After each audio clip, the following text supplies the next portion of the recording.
Hi, I've got a Tuesday tip for you for my hashtag influencing, coach influencing. I wanted to talk a little bit about zone two, which seems to be having its moment in the sun. It's very in fashion, lots of folks talking about it in the endurance training world. Zone two is nothing new.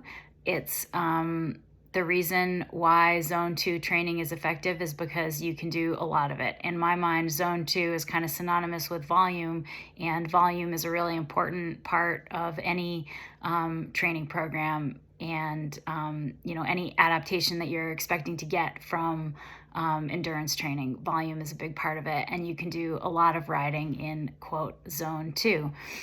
Zone two is this kind of nebulous training zone. It's like a 4 or 5 out of a 1 through 10 rate of perceived effort scale. This medium effort, you can kind of ride, not too easy, not too hard, but you can do a lot of it with proper fueling and, a proper ramp rate in terms of how quickly you add volume. But volume is a big important component, and so being able to do a lot of riding is important, and doing an intensity that allows you to do a lot of riding is going to be the pathway there. So there's nothing magical about zone two in and of itself. It simply allows you to do more. It's also important to keep in mind that volume achieved through this zone two training is beneficial within the context of the other training zones that you're going to be using. It's important to be training, depending on your specific goals, depending on the time of season. You're going to be doing training at other intensities as well, and those also have just as important a place as whatever volume or zone two training you're doing. So if you find yourself kind of obsessing whether you're doing zone two too hard or too easy, I would start by looking at your other training sessions.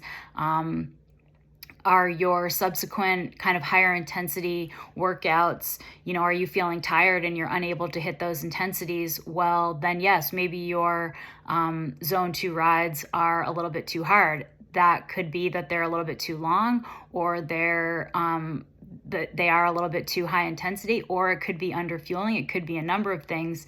But if you're trying to determine, what intensity you should be going at for your long rides, I would work a little bit backwards and think about, what feels like a 4 or 5 out of 10. You can let yourself go a little bit harder here and there, but keeping in mind, are you then able to hit your other workouts? Are you fueling properly to do these long rides? Are you getting enough rest before your long rides? Are you getting enough rest afterwards? Are you focused on recovery afterwards? But I would be less concerned about the specifics of the intensity. This zone two, and I keep wanting to say quote unquote zone two because these zones are just a little bit more nebulous than I think that they get often put into practice. And they were designed to be descriptive training zones, not prescriptive training zones. And so, zone two is meant to look at a long ride and say, yes, most of that ride was done in zone two. It is not meant to be a target intensity for the ride.